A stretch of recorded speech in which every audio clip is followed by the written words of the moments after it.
will now turn it over to Dr. Bruce Reeves to lead our discussion today about caregiving.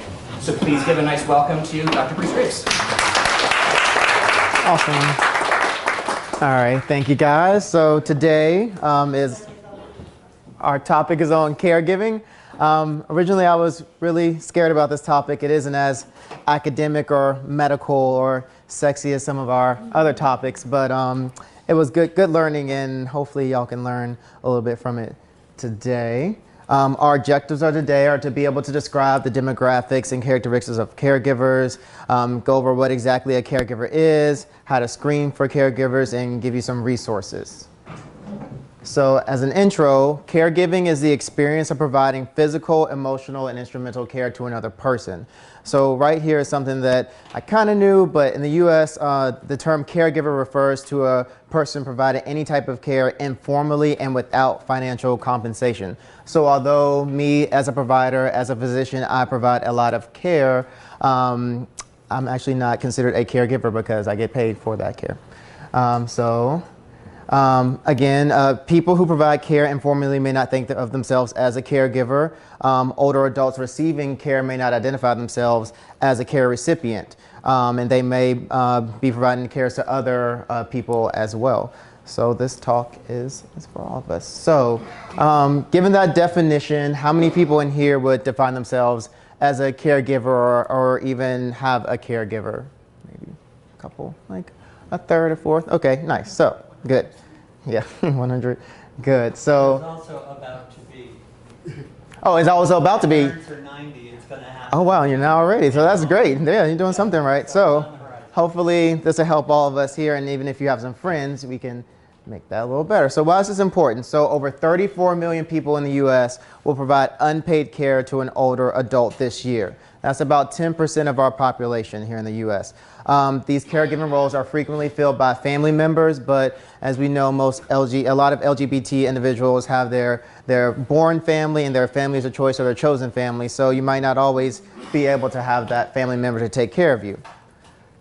So it's also important because caregiving isn't an easy task at all. You have to balance work, you have to balance relationships, self-care, in addition to caring for these individuals. And the stresses of caregiving can create a really toll financially, mentally. So we'll go over this. So just some statistics for the next 5 minutes. Kind of interesting, but sometimes numbers can be a little boring. But about 14% of all American adults provide care to someone over age 50, and about half of them feel they don't have a choice but to do so. Something interesting I saw was Hispanic adults, about 21% are more commonly caregivers, and white adults report caregiving the least often.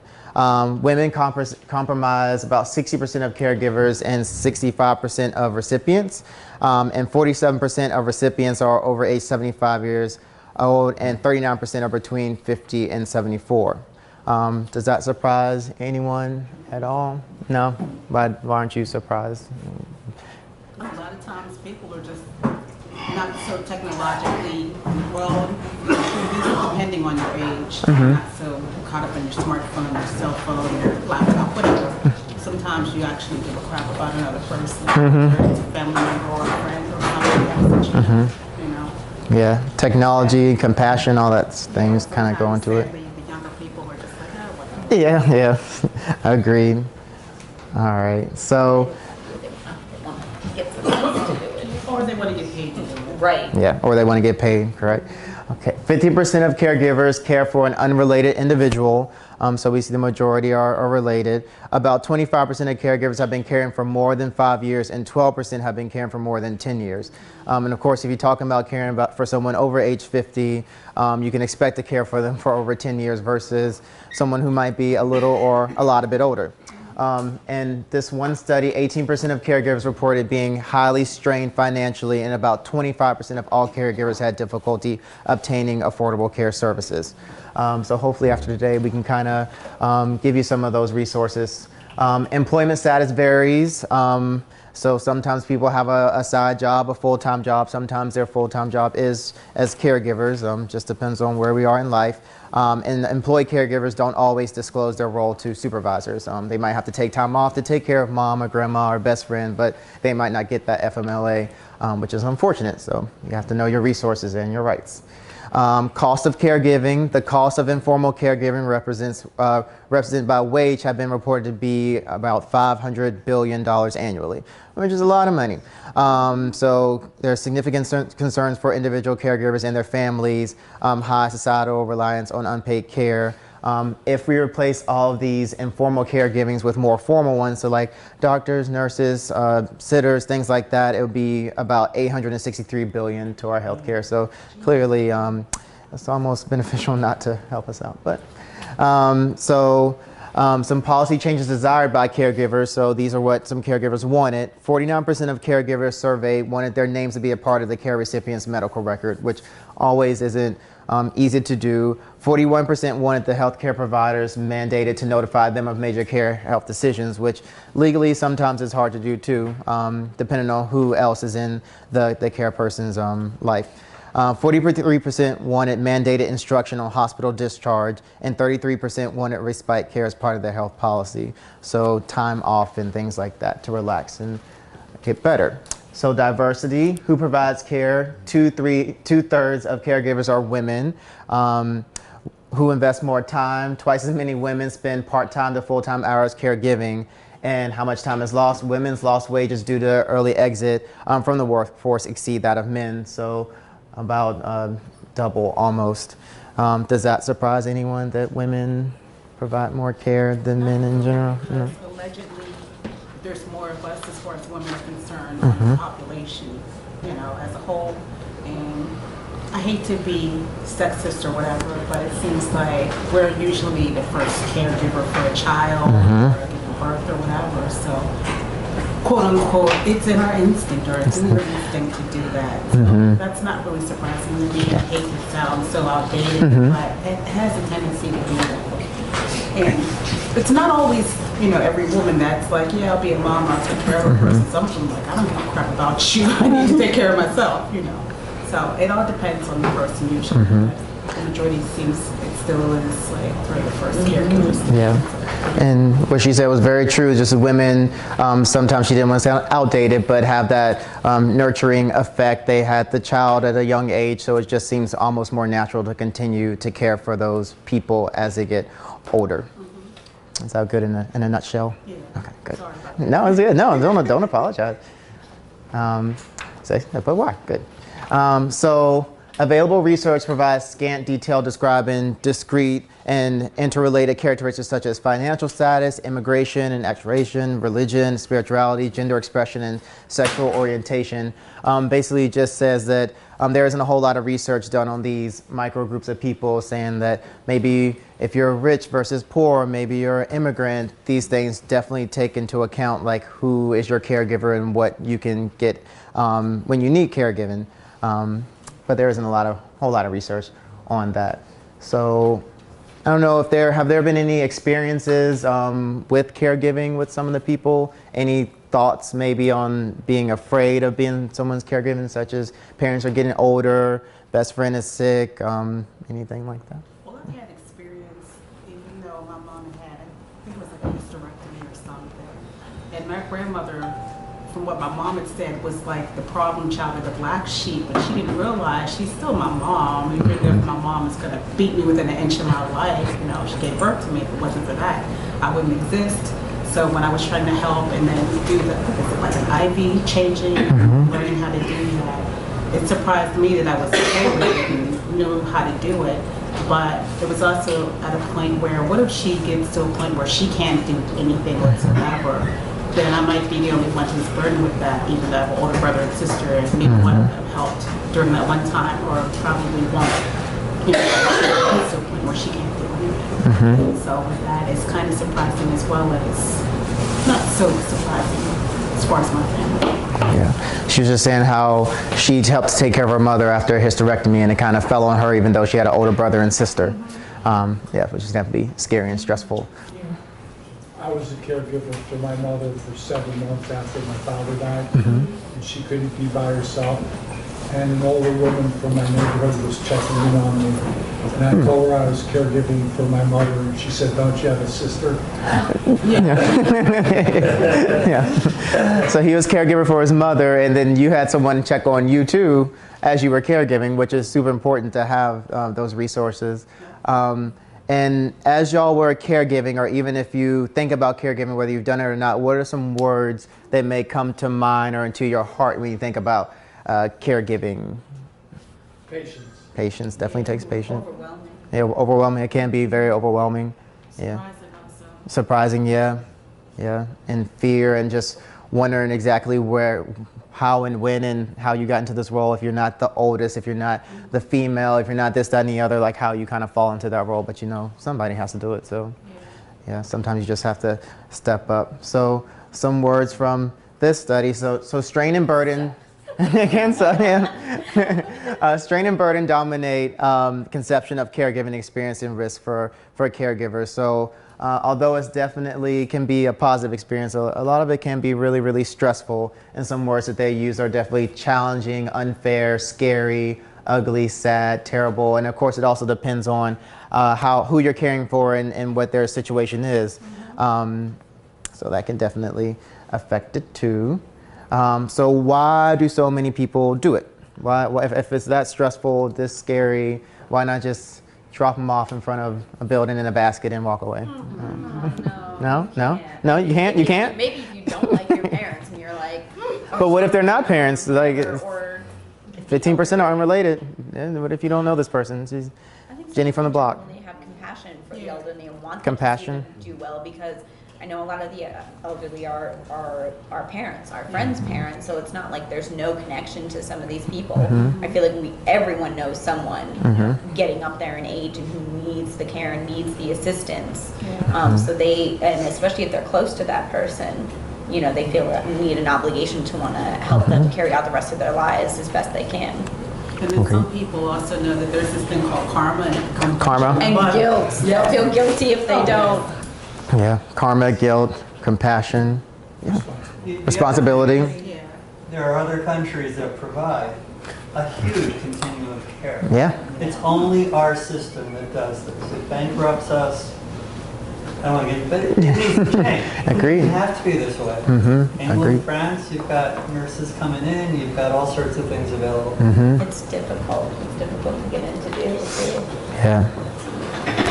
So, so many caregivers gain competence and mastery of complex skills and find emotional well-being, spiritual peace. She was saying how she had to learn how to change an IV. There's people that change trachs. You're doing things that you never thought you could do. So there's something in that. And then of course, like respect, love, empathy, compassion. Those are things that also why people do it. And karma, definitely, you know, hopefully we'll get up there in age and somebody will hopefully do to us too. So if you're that crotchety old person who doesn't want help, and then, yeah, that's okay. Yeah, more power to you. Okay, so easiest way to help with feeling overwhelmed is to know your resources, which is kind of why I'm here today. So to access to acceptable supplemental resources typically plays a part in the caregiver's overall experience and making it a lot better. Yeah. Oh, I'm good. How are you?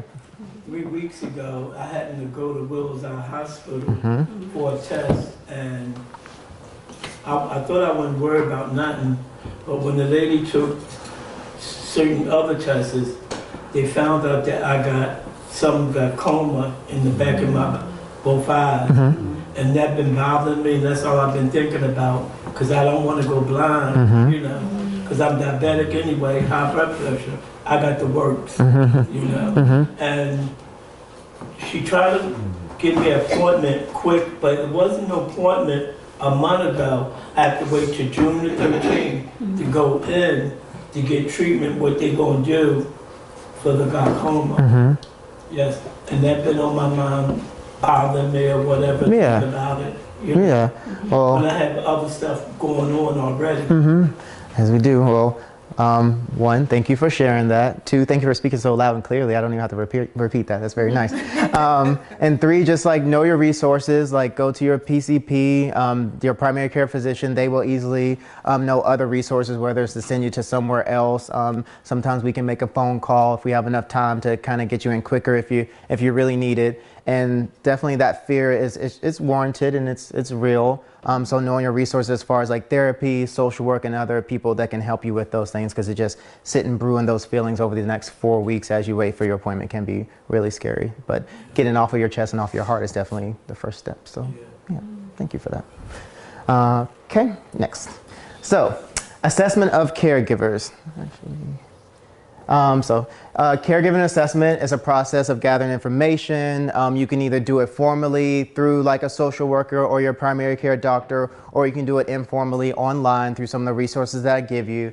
And you just answer a bunch of questions. It tells you how you tell them how you feel, some things that you need, and after that you can get some more resources for you or the person that you're caring for. So some ways of getting this assessments are most situations you go through your primary doctor or social worker or nurse, and they assess this individual, you being the caregiver. They are very complex, requiring several professionals, and you can also call a local clergy or chaplain, which is also helpful. And then physical therapists, occupational therapists, speech therapists, all of them can also help you and provide other resources too. And of course, that just depends on exactly what you need, who the person you're caring for, and exactly what they need as well. If you don't have access to a social worker, you can always go online. I'm gonna give us a bunch of resources and just send information that way. Luckily in Philadelphia, we have a lot of resources being in a major city. But if you're in the middle of nowhere, it'd be a little bit harder. And then there's Chaplains on Hand, which is a website, and online self-assessment. I went there and like tried it out, and it's literally just like 10 questions that are very straightforward, asking you like who you care for, what do you like, are you stressed, are you sad, and then I was literally asked that, which is important because got to take care of yourself as much as the person you're taking care of.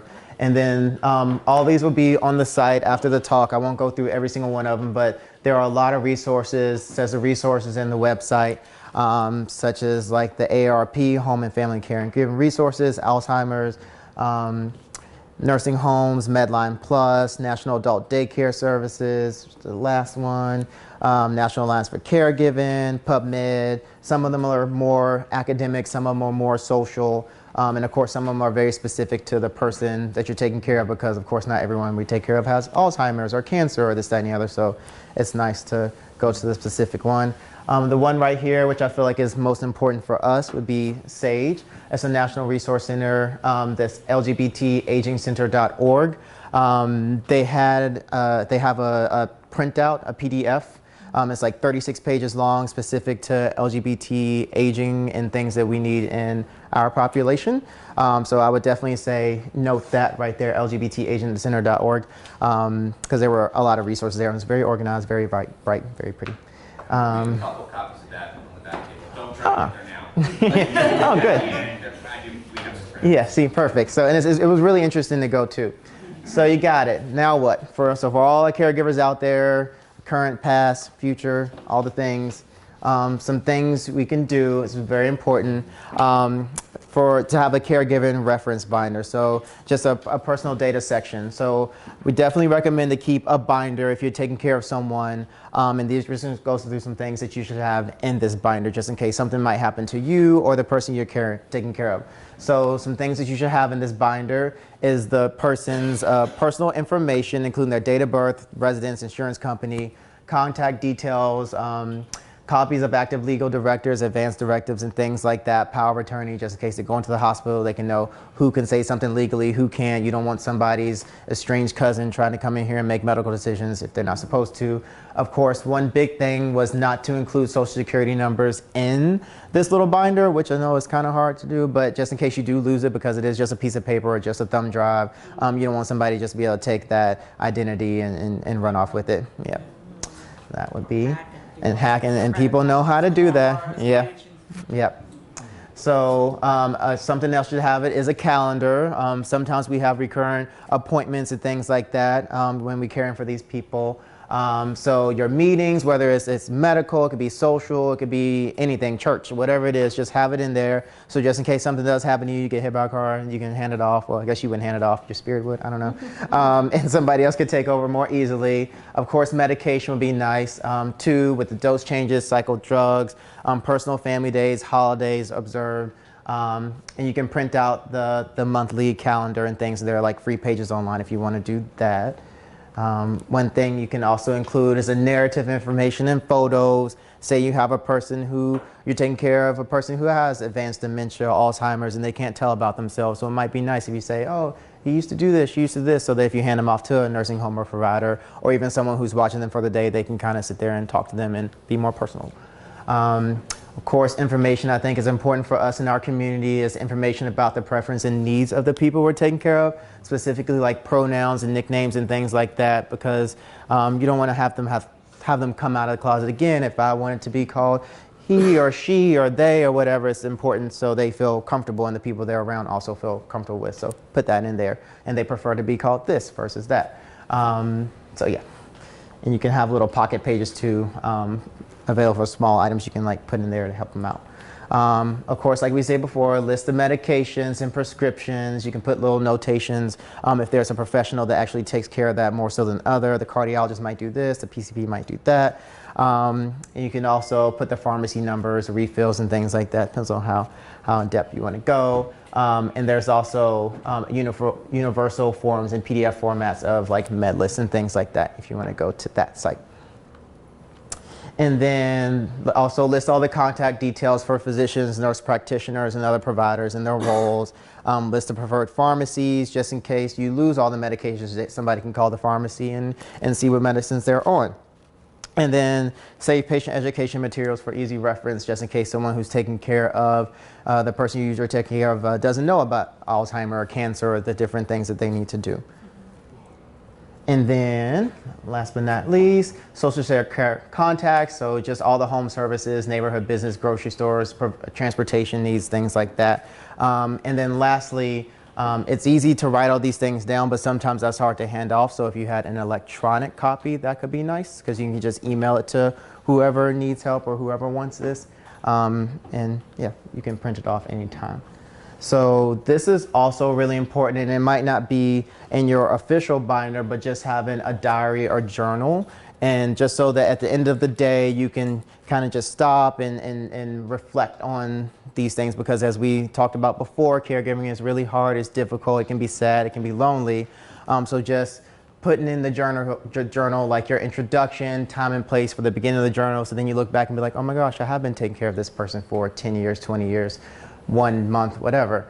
Your relationship with them, reflect on the care, talk about mind, body, spirit, and then do things like exercises and meditation and actually write them down so you can kind of reflect back and see which one worked for you. Because you might look back and say like, oh, on Tuesdays, why do I feel better? Oh, it's because I go to Bible study, or I go to the gym, or oh, I take a walk by the park. And yes, just some things, some rationale for that. And then there are plenty of resources out there. One that I saw was a book. So that's a real book. It doesn't move in real life, but it's called The Dutiful Daughter's Guide to Caregiving by this lady named Judith Henry. And it's about like her experience. It's like a memoir, and it kind of gives advice there. But there were like a billion different books on there. So clearly, you know, we're not alone. 34 million people are caregiving, but this one wrote a book.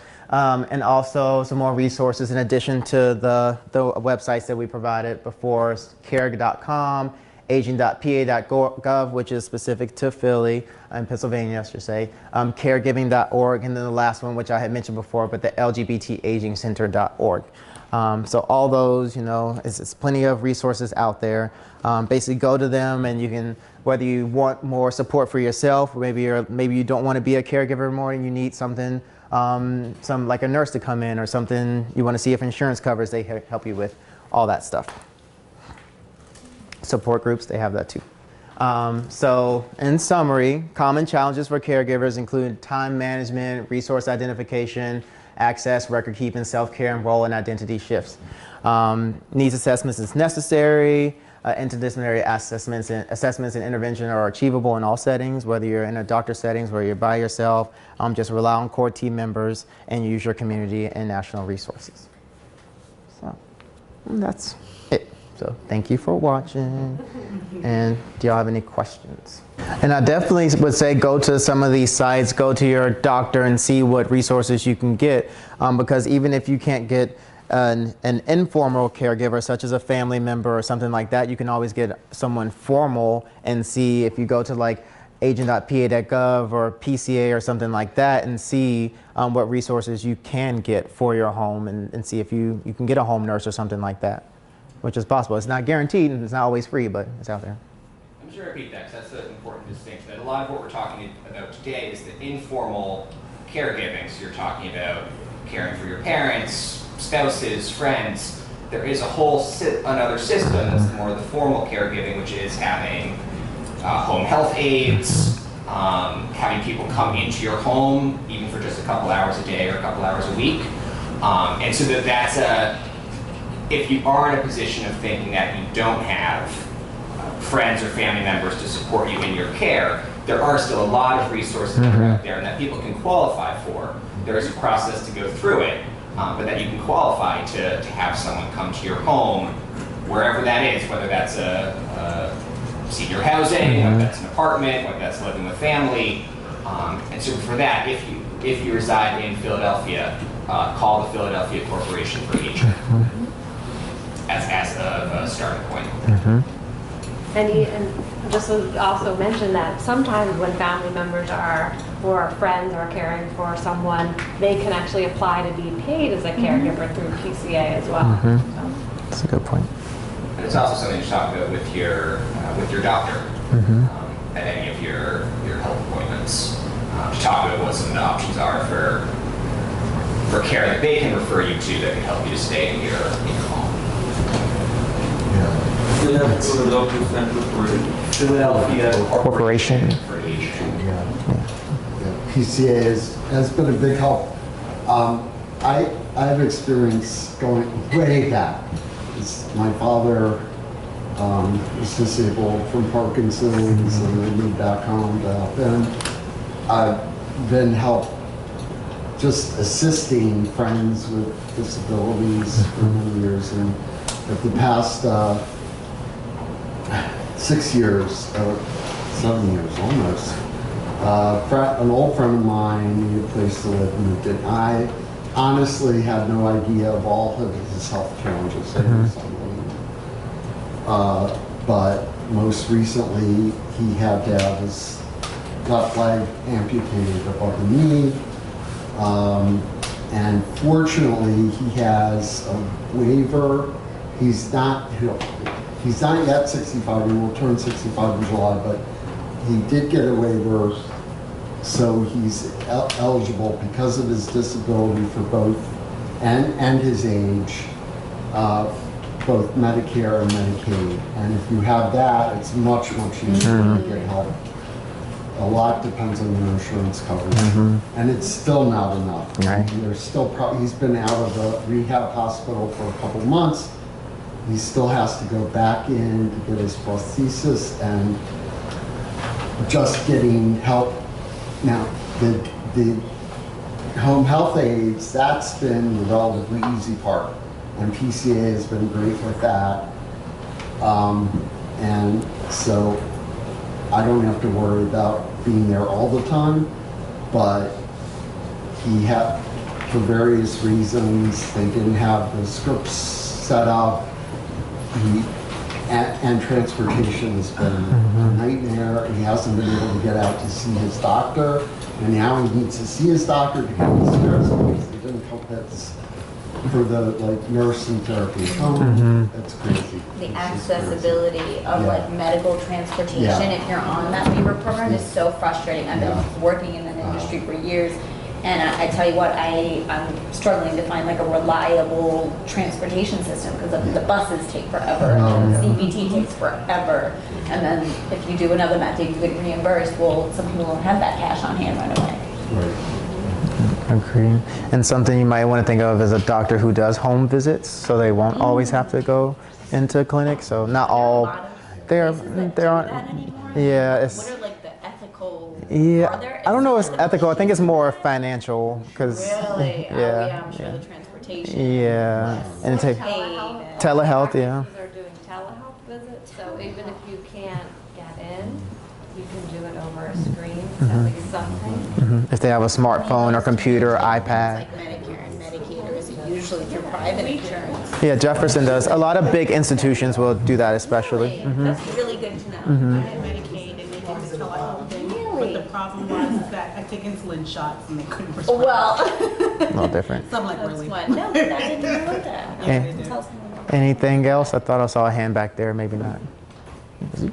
One fear I have is I'm going to be the executor. So accumulating that information, and then God forbid when I have to do it, are there specific resources for like a checklist of when you're taking over somebody's finances? Oh, It's huge. yeah, it's definitely huge, and I had a It's a recent. lifetime getting out. Yeah, but it's definitely important because the last thing you want to do is to have some of those auto pay things and things that keep on accruing as the person passes away. You have passwords. So I think that's when we look to our loved ones and sit down with them and say, okay, let's get this. What's the Social Security number? What are all your bills? You have this car payment, this house payment, these credit cards, these student loans, whatever you have, and make sure, because Lord knows student loans, that's going to be. Yeah, we're gonna keep on paying those even after we die. So yeah, just having a binder or somewhere safe to put all those things, a little black box, because it's definitely important because yeah, these places are gonna get paid no matter what, or even to have insurance that will pay for those things when those people do pass on. That's important too. That it? Okay, is that everyone? So those are my resources, and yeah, of course, no. There are, this sort of depends on different programs and eligibility, but like respite for caregivers. So what you know of resources that could help. So if you are an informal caregiver and you just need a break, you don't want to put your loved one into a facility, but resources that are out there, I know there are some through PCA, at least as a starting point. I was just curious. I would say I saw some on the sites. I don't know any specific, but just like going to these sites, I saw some respite care, and of course PCA, going to your primary care doctor or talking to your social worker. They would be the ones that know more specific. Do you know of any, Dr. Salzman? Yes, we've had patients certainly with PCA most commonly, also the Alzheimer's Association. Certainly, even if someone's on hospice and you're taking care of them at home sometimes. But respite care is when an agency will actually take that person like either into a nursing home or an inpatient hospice unit or somewhere, or care for them at home so you can have a break. And so sometimes that could be a weekend or a week, but certainly usually PCAs who we work with for respite care. I know CARID, the C-A-R-I-D, it's the Center for Advocacy for the Rights and Interests of the Elderly, are a good resource to and you said C-A-R-Y? C-A-R-I-E. Carrie. Oh, I like Carrie. Okay. Two Penn Center, but they have a website. I don't think I have it here, but it is C-A-R-I-E. Carry.org. Oh, thank you. You did the heavy lifting. Yeah, right. Yeah, so Carrie is another one. Yeah. Any other questions from the audience for Dr. Reeves? Yeah. Either way, my last talk. Thank y'all for listening. I'll see you around.